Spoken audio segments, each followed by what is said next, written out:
Welcome back to Robin Reviews. Today, I want to show and review Marvel helmets. They're electronic. I had a bit of a debate because I have three of them, which I've got over the last 4 or 5 years. SpiderMan, Iron Man, and AntMan. At first, I was going to do individual videos, but I thought instead I'll do them all together, and that way I can show favorite, middle favorite, and least favorite. But I'll do alternate, opposite, sorry. I'll start with my least favorite. So, it's still great, but this is the Marvel Legends Series AntMan helmet. They're all great. They're all fun to wear. So I'll give you a little walkthrough.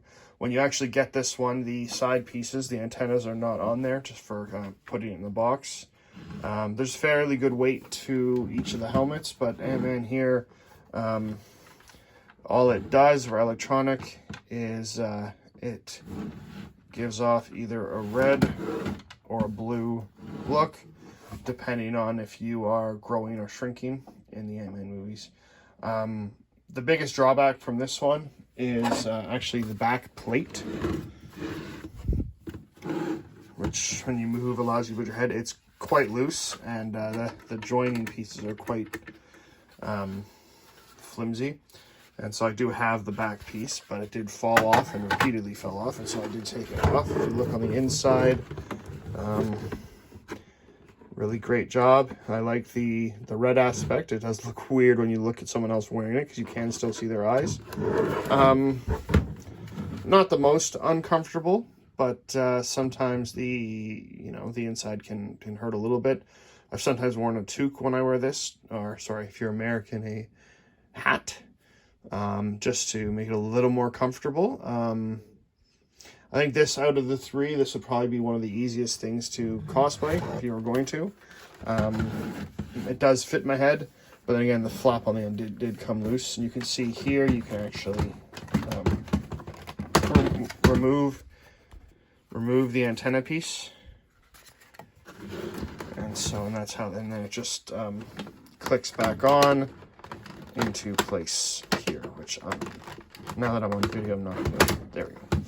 And once you click it back on, the other one does come back on. They did a good job. It does, it is AntMan. This was the second out of 3 that I got. And yeah, well, the nice thing is you can fit, even if you have a rather large head, there is a lot of space there. So what do you think of that one? You guys like that? Hit me up with a comment, like, subscribe at the bottom if you do. I'm just gonna push AntMan off to the side there. Now my second favorite is actually the one that fits the least amount of time, and I'll explain why in a second. And this was the second one that I got.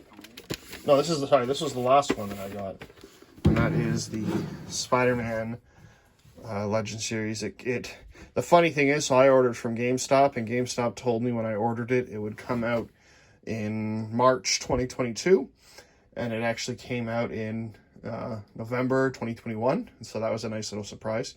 The reason this is, not necessarily my absolute favorite, and the reason that I still like it, despite the fact that actually the Iron Man mask fits better than this one, is it is a fair bit smaller. It does have padding though, which is nice, but the neat thing about this one is it does have the capability to significantly stretch, and so it does fit. But for me, like most of my hats, whenever I grow my hair out even a little bit, it makes things a bit tighter. But this one, I think, detail-wise, is one of the neater ones. I love the eyes. So you can see there's a button. Unlike the AntMan mask, which you can still see here, the button is just here on the antenna. The button for the Spider-Man mask is on the inside, on the right there. And it does a couple things. So you can do the red or the blue, and each one has its own intensity levels. Sorry, it's dusty, my apologies. Very intense, sort of, 3 different levels, and then it goes to red, same thing, has 3 levels of intensity or off. So sometimes Doesn't fit at all. When it does, actually, though, it is more comfortable than the AntMan mask because of the padding on the top. I think if I was to add anything to either one of these, maybe something with voice, even if they are just sound effects. I know that's kind of hard considering they don't make, you know, some of the classic sounds like an AntMan mask would. An Iron Man mask would. I was looking at Iron Man talking about AntMan. Can't talk properly today. I was looking at the AntMan mask talking about Iron Man. Let me try that again. Iron Man, his armor, his outfit would naturally make more sounds than AntMan or SpiderMan. But I feel there's just like a little bit they could have added to really set it apart in that way. But otherwise, I mean, I love the detail that they made. I love the way the eyes look. While I'm on the topic, before I get to Iron Man, there's more that the Legend series have made for Marvel. They have a War Machine Punisher, a normal War Machine, which is basically the same as Iron Man but gray. Black Panther. I think they have two different Black Panther ones. And the one that if I could go back in time and or had limitless money now would be the Star-Lord. And I think there might even be more than that, but the Star-Lord one, actually, you can connect with your phone and play music through it, like Star-Lord does when he's listening to music, and so that's really neat. But these are the three that I have right now. Legend series also goes beyond helmets. They have, like I showed one of my latest videos, the Iron Man Infinity Nano Gauntlet. They also have a Thanos Gauntlet, Mjolnir, Broken Mjolnir from Love and Thunder, Captain America Shield, Captain America Stealth Shield, which is lighter colors from Winter Soldier when he's on the boat. I didn't even know watching that movie that that's a different shield, but apparently he did this whole stealth thing with the apparently limited vibranium. Whether they just imply that it's just they just change the color in it, I don't know, but that's the one that they make. And I'll do I'll do those in a different video. So that's Spider-Man, and Spider-Man I'll leave just off to the side here, so it's still somewhat in view. And my favorite, this was the first one I got, you can already hear it, is Iron Man. Yeah, this one, so you can actually, it's magnetic. You can take the faceplate off. You get a good look at the inside. This is probably the least comfortable of the three, just because of all the parts that are sticking out. But it is, in my opinion, the more wearable of the three, because for two reasons. One, the flap on the back. It's still pretty flimsy, but it's not quite as flimsy as AntMan. And so I'll notice if I'm wearing it, like I wore it on Halloween this year, handing out candy with the gauntlet, and I noticed the flap did come loose. And the other thing it can do as well is at the jawline, it can stretch out, and so it really can fit many sides of heads. Just do a little around. I love the coloring, and I think that the gold really pops on it. And like I said with Spider-Man and AntMan, I think what this one really sets it apart is the fact that it does have a sound effect as well. And so you really get the whole experience when you're wearing it. The neat thing with this one, and so I'll show you the faceplate. Really great job. There's a couple neat things I'll show with this one. So the first neat thing is if you want to walk around with it not quite on, it has built-in magnets on the bottom for when it's worn properly, but also on the top. And so you can wear that like that, and it'll stay there because of the magnets that are holding it. And so you can have like a Tony Stark in the middle of the suit getting put on or taken off, however you want to look at it. And then the other cool thing is when you actually put the faceplate, when you drop the faceplate, when you actually put the faceplate on, that's when it activates it. Similar to Spider-Man, though a little bit different, it does have 3 layers of intensity. That's the only sound that it makes when you're putting it on or taking it off. One of the only downsides about these helmets, these ones, this one and the Spider-Man one, that I think they actually then got right with AntMan, is the buttons being on the inside.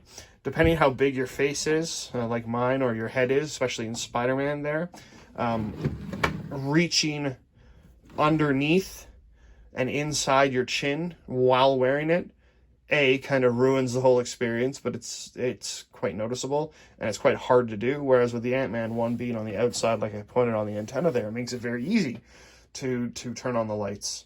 But this one, the AntMan one, I just think is a really cool opportunity. So what I would do on Halloween night, I sat on the front steps very still, and actually the few people thought I was a statue, and so when I would sit there with the face plate up, but from a distance to them they thought it's still a statue. And so what I would do when I got closer is with one hand I would just reach up, grab it, put it on, and I would like turn my head or whatever for them, and it would just be great. But that's a really cool thing. But again, the button for this one is on the inside. This time it's on the left.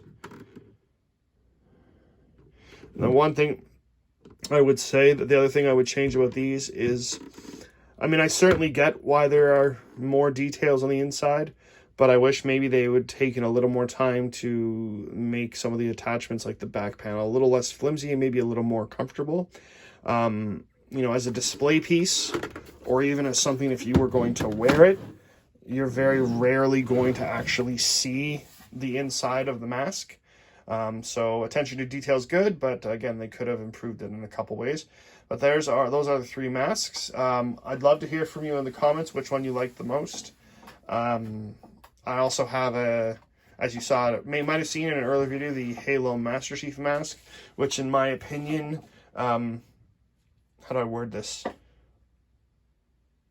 I would say the material feels cheaper than all three of these, but overall, for comfort, for wearing it, for sturdiness, that one I would put as better than these.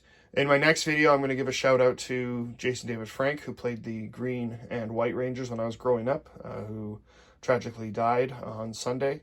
I have the White Ranger mask and some of his Funko of those Rangers. Those masks, as I'll explain in those videos, I probably would put behind these ones for wearability, but again, we'll wait till that to get into it. So let me know what you think of these masks. As much as I wish I had nanotechnology and they could just, you know, get put on, I don't. They do make a cool display piece. So at home, what I do is I have a corner shelf that each of these goes on. I do have to take off one of Ant-Man's antennas, so he'll fit on the shelf. And then Spider-Man and Ant-Man, and at the top of the bookshelf, I have a few other Avengers things, which I'll show in later videos. But let me know what you think in the comments. Hit that like button, subscribe, and thanks again for watching.